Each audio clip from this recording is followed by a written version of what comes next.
AirPods Pro with adaptive audio automatically keeps out the sounds you don't want to hear so you can listen to your music, and lowers your music to let in the sounds you do need to hear. Hi there. Hi, what can I get you?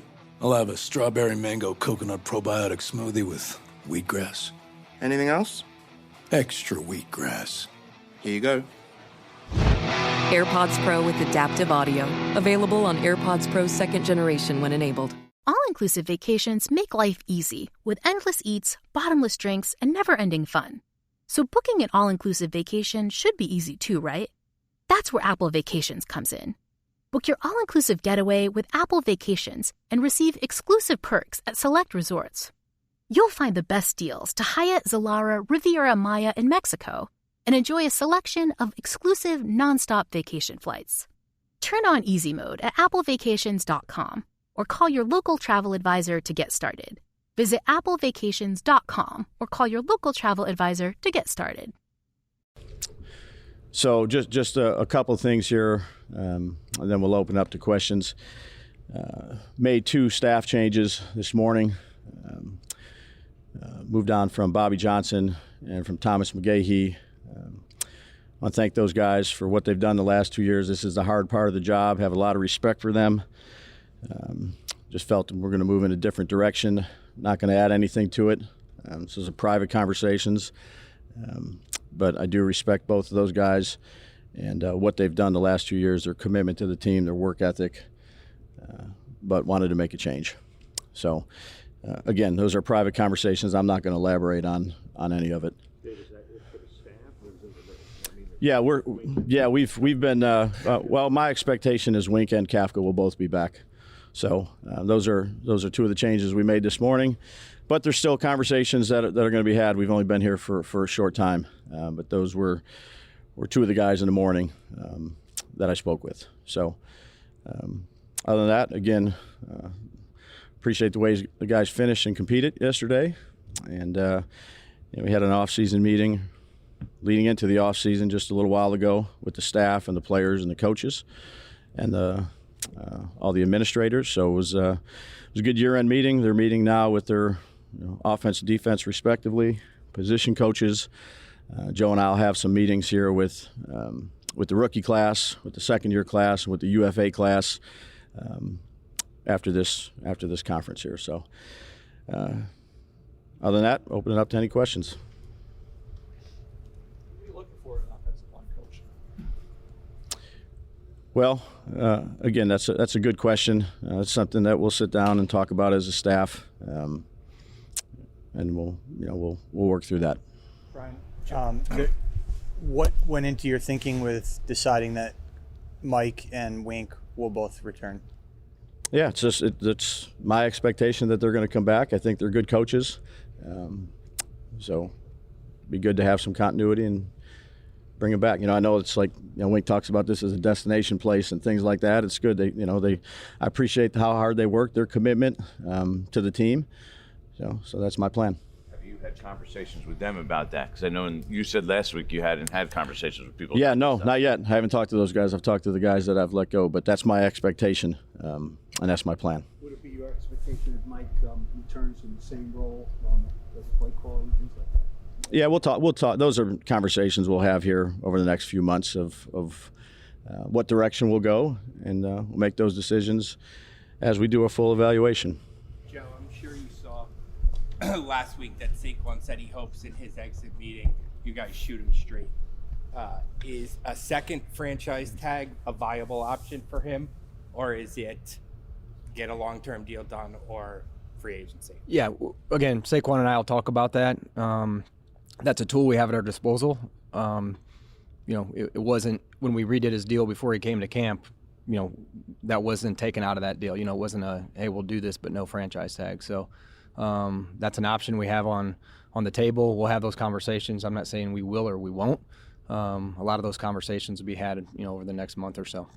Joe, how much does Daniel's timeline for recovery affect what direction you might go with quarterback? Do you have like a cutoff date where you say, okay, if he's not at this point by this date, we go draft or, free agency or anything like that? Yeah, I think, like I said during the bye week, I think ultimately we have to do something, like I said, whether it's the draft or a free agent, just because, Tyrod's contract's up.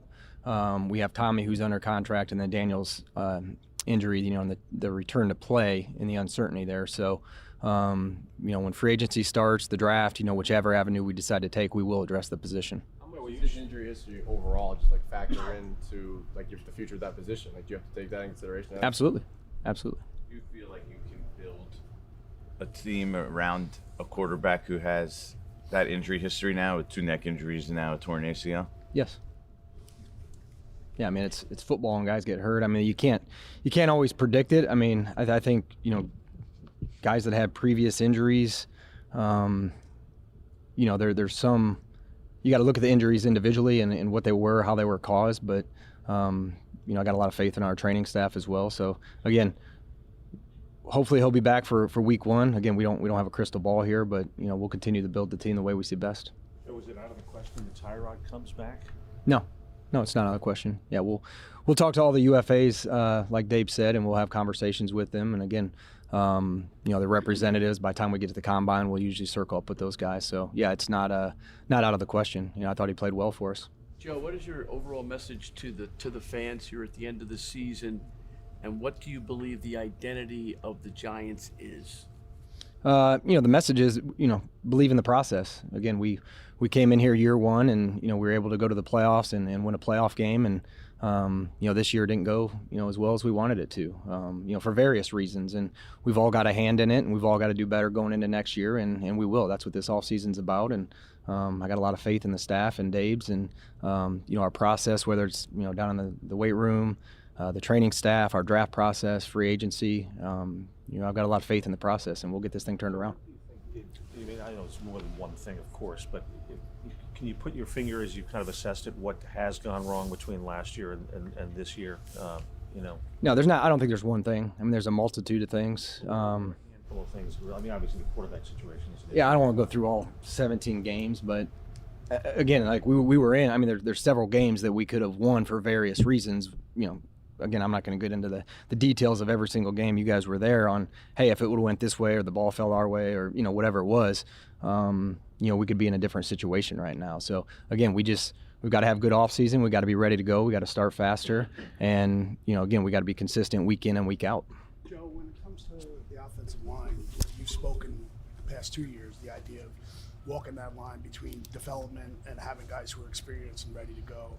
Going after this year, going forward at that position, is there a solution in terms of young guys aren't coming across, so we need to bring in someone who's going to develop them more, or do you need more experience? How do you handle that position that's really been hit hard here for a while? When you say the development, are you talking about coaching or? Coaching, but also bringing in younger players that you're going to now rely on. You've done that the last couple of years, and it seems like their development has not come up as quickly as you've needed them to. Yeah, and that's a good. Yeah, again, sometimes you get the ready-made product through free agency, or you bring in a young player that you expect to develop and improve, and we've seen that at some positions, and some positions we haven't, and I think that'll be. As Dave looks for a new offensive line coach, I think history of developing players will be something that we'll definitely hit on. You had mentioned the last time we talked to you, Joe, that Evan Neal needs to get better, and then he never played again. So how do you look at him going into his 3rd year? Can you pencil him in as he's one of our 5 starters, probably right tackle, or do you have to bring in competition at that spot? Yeah, we'll go through all those conversations over the next couple of weeks. Evan worked his tail off last offseason, came in great shape, had a good start to camp, had the concussion. So again, I expect him to attack this offseason the same way, and again, we'll see how it plays out. Joe, how do you evaluate Brian's 2nd season? Obviously, you guys had a promising first year, go to the playoffs, win a playoff game. How do you evaluate year 2? I thought Brian did a good job. Again, if you've been in the league long enough, you've seen some teams quit, and you've seen some players, mail it in at the end of the season. And I just think part of the reflection of the job that he did is we went through adversity, and sometimes you have to go through it. We're still in year 2, so things were pretty good year 1. We started fast, had a playoff win, and maybe you didn't see where all the issues were, whether it was in the building, on the team, and the coaching staff, whatever it may have been. So going through it, I think it sucked. But, it also opened our eyes to some things that maybe need to change, or we need to get better, or we need to change a process. And, I think the biggest thing for Dabes is that he kept the team together, and they continued to fight. They came and they prepared every week. The leaders, did a good job leading through difficult times. And, again, I think the results showed yesterday. What comes to your mind when you say, you need to change process or things that you need to change? I mean, it can be a multitude of things. I mean, it's everything we do within the organization is going to be evaluated during this time. Something that you already came to the conclusion you want No, to change? we're going to evaluate ourselves. Like, again, whether it was, okay, what do we do when we sign Bobby O? Like, did we nail that? Paris ended up not playing as much. Let's evaluate that process. What happened there? Like, those are type things that we're going to go through and continue to evaluate our process, whether it's where we drafted guys, the way we signed guys, the way we practiced. We had some, injuries at certain points of the year. We were doing things the right way. The entire process we're going to evaluate. So are you saying to some degree that some of the minor flaws or whatever may have been present last year, you overlook a little bit because you're having success as a team that maybe raised their heads this year? So No, I'm not necessarily saying that, but I mean, there's a chance that can happen. Again, you can look through things through rose-colored glasses sometimes when things are going well, and maybe you put more weight in something that wasn't. But again, we're going to continue to evaluate every part of the process, and again, we'll be better off for it going through this. It's early, obviously, and the draft is pretty far down the road. But do you feel, you said you need to add to the quarterback room. Do you need to add to that room someone who can potentially start and compete with Daniel for a job? Well, there's a chance he's not ready week one. So yeah, I mean, you got to sign somebody that can hope plan for the worst, hope for the best. Like, you plan for him not being ready. So you're gonna need somebody that can hopefully win you some games early on if he's not ready. And if he's healthy, you anticipate him to be healthy at some point, start of the season or early in the season. Do you have the same faith of him right now as you did when you signed him to the contract? Yes. Joe, along those lines, have you had a chance to scout the quarterbacks expected to go at the top of the draft, and how would you assess this class overall? Are there impact players immediately? I would say overall it's a good draft. We're kind of moving out of that COVID cycle of the players getting the extra years and whatnot. So overall, I think it's a good draft, and again, like where we're picking, I think it's 6th, 39th, 47, I believe, is a Seattle pick, and then 70th. So four picks in the top 70.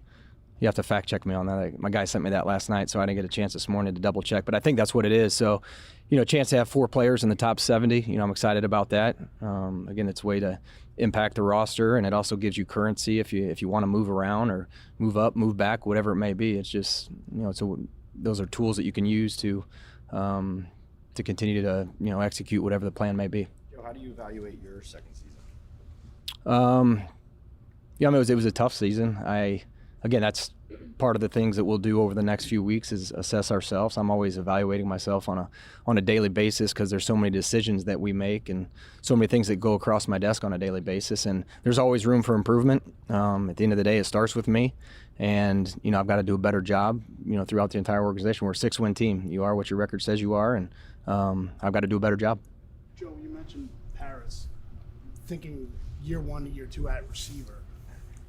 Do you feel, I know it's hindsight, but did you overcompensate at the position because of the injuries that you had the previous year, knowing that Wandell was coming back? You didn't know how quickly he was going to be back in the slot, because it seemed like, as much as we talked about duplication, it almost felt like you were waiting for injuries to sort themselves out, and the way it happened, it seemed like everybody was available, and that kind of cut down on opportunities for Paris and even Shep. Yeah, that's a good question, Art. And so what it was is, again, coming off an ACL, Wandell coming off an ACL, so we didn't know when he was going to be ready. We thought Paris would be a guy that could play inside, outside, and I wouldn't say overcompensate, but we were trying to add some weapons. You do a deal with Daniel, and you see how it was structured, so you try to expedite the process and give him a chance to succeed. So Paris is a player that'll still play in this league. I think he's got a bright future.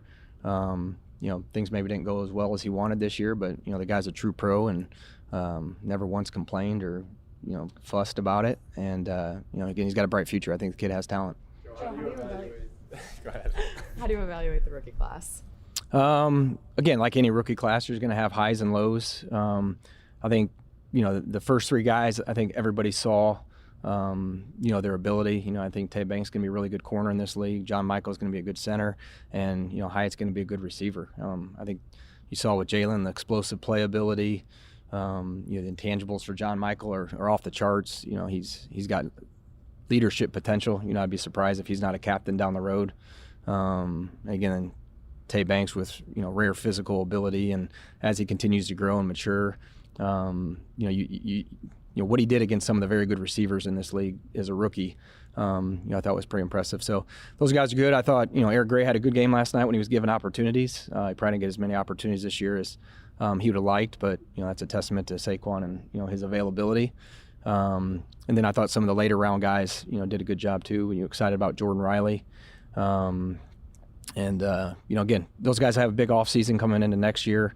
We'll expect them to be, either those guys are going to start or, depth contributors, going into year two. How do you evaluate the Waller be back? How do you evaluate the Waller trade, and do you view him as still an important piece going forward? Yeah, I would do it again. I would do it again with Waller. I mean, you guys saw him this spring. You saw him in the summer. Unfortunately, he had the injury before the Dallas game. Again, he was still a productive part of our offense when available. And, again, I would do that again every day of the week. So he'll be back. What's that? Darren will be back. Yeah, we'll have those conversations with the staff, but the expectation is he'll be back. Brian, the margins being as small as they are in the league, when you look at last year's team and this year's team, obviously 6 wins this year, 9 last year, plus the playoff win. How close were these two teams in reality when you look at it? Yeah, well, every season is a different season. Every team is different. We closed out some games that first year, on the foot line against Jacksonville, or the 2-point conversion with Saquon, being dead to rights. Tennessee missed a field goal. So some of those, and the last play against Green Bay, if you will. Games. A lot of these games come down to the end of the game. They're close games, and we had a few of these this year. Whether it was the Buffalo game, it was the Jet game, whether it was the Rams game, that we didn't close out. So, I'd say there's always a difference. There's some similarities. There's obviously some differences. Got a lot of work to do, but appreciate the way the guys competed. Again, the margin is very small in this league, and that's why there's change every year in terms of playoff teams and not playoff teams. I don't know what it is how many years for 4 different playoff teams? What is it, 15 or whatever it is that I heard. So, looking forward to really deep dive into really every aspect of the organization. Coaching, players, evaluation, staff, and working to get better. It's day one, 12 hours after our last game, so we'll start on this and look forward to that process. Joe, Brian, whoever wants to answer this one, the young guys who were affected by injuries, what do you lean on in terms of evaluating them, especially if they don't have a lot on tape to really look at? I'm trying to think. Anybody specific? I'm thinking, McCaffin, Azudu, guys. Yeah, like it'll be big years for those guys. I mean, you're going into year 3, and unfortunately, McKeithen was healthy. He didn't really come to, what is it, like 3rd week of camp, I think, is when he started to practice. So he missed a valuable part of camp. But, unfortunately, Josh has been injured 2 years in a row. So, yeah, I mean, it's a big offseason for those guys. I know they're planning on hanging around and, being around the strength and conditioning staff. And, whoever we end up hiring as no line coach. But, yeah, it's a big year. 3rd year, you got to show something. Joe, does it all begin with the offensive line? In your mind, it's an area that the Giants have struggled at for a number of years in a row. Yeah, I think that's important. Again, ultimately it's a team game, and I'd like to believe it starts up front on both sides of the ball. So, yeah, that's something that we're going to have to look in, and we've got to be better. Joe, McKinney views himself as one of the elite safeties in the NFL. He's headed into free agency. Do you see him that way, and what's the interest in retaining him? Yeah, we're going to talk to all those guys. I'm not going to negotiate against myself and call him elite or make some hyperbolic statement about how great he is. But no, I like Xavier McKinney. He's been a good player since we've gotten here, and he's young. He played 100% of the snaps, checks a lot of the boxes, and he's a guy that we'll obviously talk with. Again, it's just you got so many resources, and how you're going to divvy them up. When you put the puzzle together in the off season. So yeah, he'll be a guy that we'll talk to, obviously. Would you be open to using the tag on him? We'll have those conversations again. I just haven't just went through the tag. Like I'm not a big. It's not something I want to use on a year in and year out basis, but it's a tool at our disposal. So we'll talk through all that stuff. You mentioned evaluating everything, and you assume that's a lot of bad stuff, but stuff that didn't go well. You also mentioned that you mentioned about signing Bobby O, and so that I would imagine is an example of a signing that you make that hits probably you think 100%. So when you look at that signing, what can you take from that can help you moving forward with other signings? Yeah, I would say that process, Ashawn I think was a good addition. I think Nacho was a good addition. Isaiah Simmons was a good addition. So I think extending Dexter was a good decision. Andrew Thomas was, you go through and you're always evaluating yourself. And so I think our free agent process was good. We brought in guys that they fit our culture. They were good guys. They helped elevate their rooms. And Bobby O is one of those guys. So I think that process, overall went well. And, again, we just got to continue to, we really had one off season where we've had financial flexibility. And, those were some of the guys that we brought in. So, I'm excited to get together with my leadership group and the pro scouting staff and, hopefully have another good off season and bring in guys that can bring, similar value to the team as those guys. Joe, you mentioned just culture right there. 2 years in, how do you define the culture now and are you where you want to be? Yeah, I think last night is a good example. The last 2 weeks, even against the Rams, or even the second half of the Philly game, on Christmas Day, the guys continue to come in, put in the work, compete, and we were in those games. I mean, Philly's a playoff team, the Rams are a playoff team, and the last 3 games of the year against two teams that are going to the playoffs, we took them down to the end, and we beat Philadelphia, and the ball goes our way. A couple, we make the field goal versus the Rams or the 2-point play or whatever it may be. Who knows how it turns out? But, we took those guys down to the end, and I think that's again a testament to Dave's and his staff and the character of their players in the locker room. Joe, how do you think you guys can manage the injuries going into next season? I know you're always evaluating this stuff, so yeah. Any ideas now, or is that something? Yeah, absolutely. I know you guys are aware that Craig Fitzgerald left for Florida, so we're in the process of looking for a strength and conditioning coach, and we'll probably have something in place here shortly. So we're going to look at again every aspect of the football operations, and I'll have talks with Ronnie and his staff, and again how we do things year round to. Again, it's football, so there's 31 other teams that are playing football as well. So we know injuries are going to happen, but where we rank, in the injury, category, again, every year you want to get better and get in that top 10, top 5 if you can, because it gives you the best chance to win, not just on the field, but there's a domino effect to your salary cap and replacement costs. And then, if you're consistently in the bottom third, that hurts you in several different areas. So that's part of the process we're going to continue to evaluate. Joe, when you talk injuries, I think there's like this perception that, it's the strength and conditioning or it's the medical staff, or how does that all tie together when you're analyzing where the issues may be from, an injury perspective for you? Because I know some of it is different, right? I mean, some of it is prevention, but also it's the medical staff's involvement when players do get injured. Yeah, and I've got a lot of faith in our medical staff, and they're very good at what they do. And we have these conversations all the time. Like Belly missed some time last year, got punched in the eye. You can't prevent that. There's some things that they're freak accidents and you can't prevent. We had 6 ACLs last year. We had 2 this year. 1 was in the preseason. 1 was Daniel. So we improved there.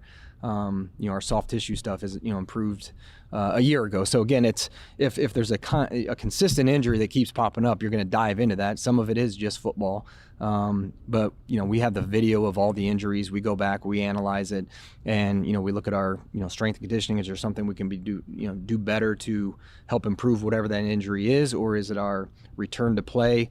We look at all that, and we're going to continue to look at that. And some of it's the player acquisition process. As we're drafting players or signing players in free agency, are there body tests that we can do with the players? We're looking into some of that, just in terms of, are there certain markers within the athlete's physical makeup, that lead them to be more durable and available on Sunday. So we're going to continue to look under every rock, and again, having a healthy team gives you the best chance to win. So that's the ultimate goal. You mentioned trying to expedite the process to help Daniel win with playmakers. How much does that remain a priority to upgrade that part of this team? Yeah, again, offensively, we want to continue to upgrade, and again, I think you saw last night. Wandell had some explosive plays. Hyatt's an explosive play guy. Slayton had some explosive plays.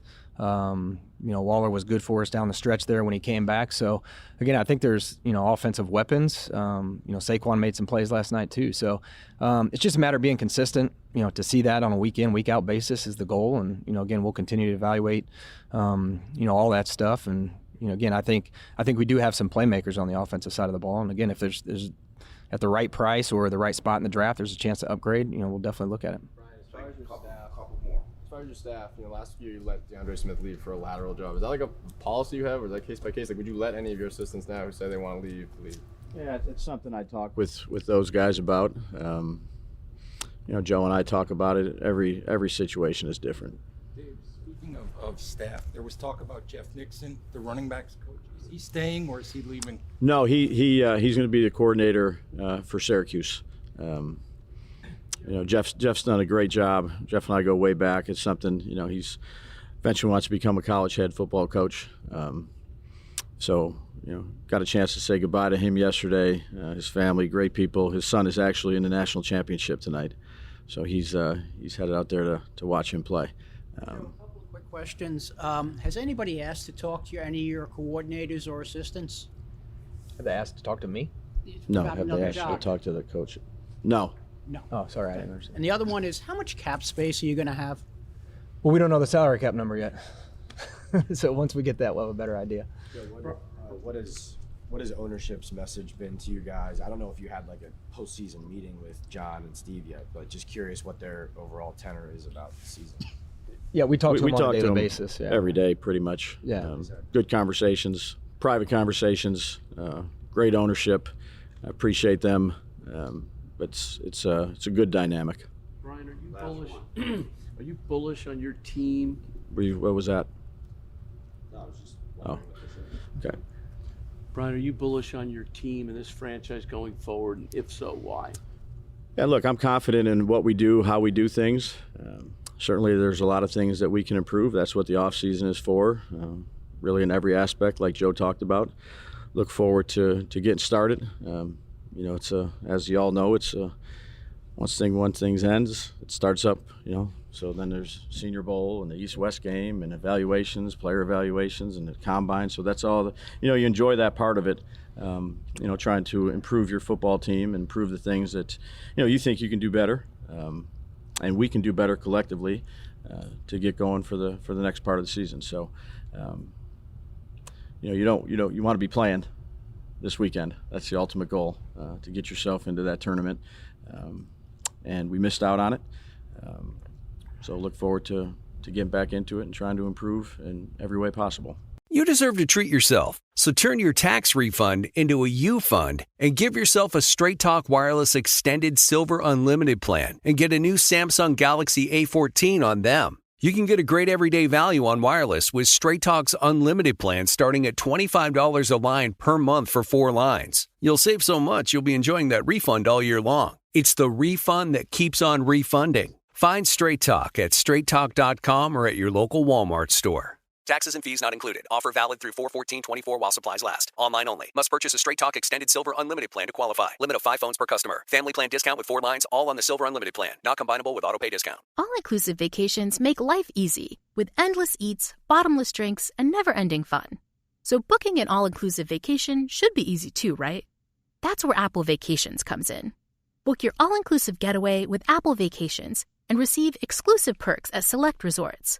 You'll find the best deals at Riu Hotels and Resorts in Mexico, the Caribbean, and Central America, and enjoy a selection of exclusive nonstop vacation flights. Turn on easy mode at applevacations.com or call your local travel advisor to get started.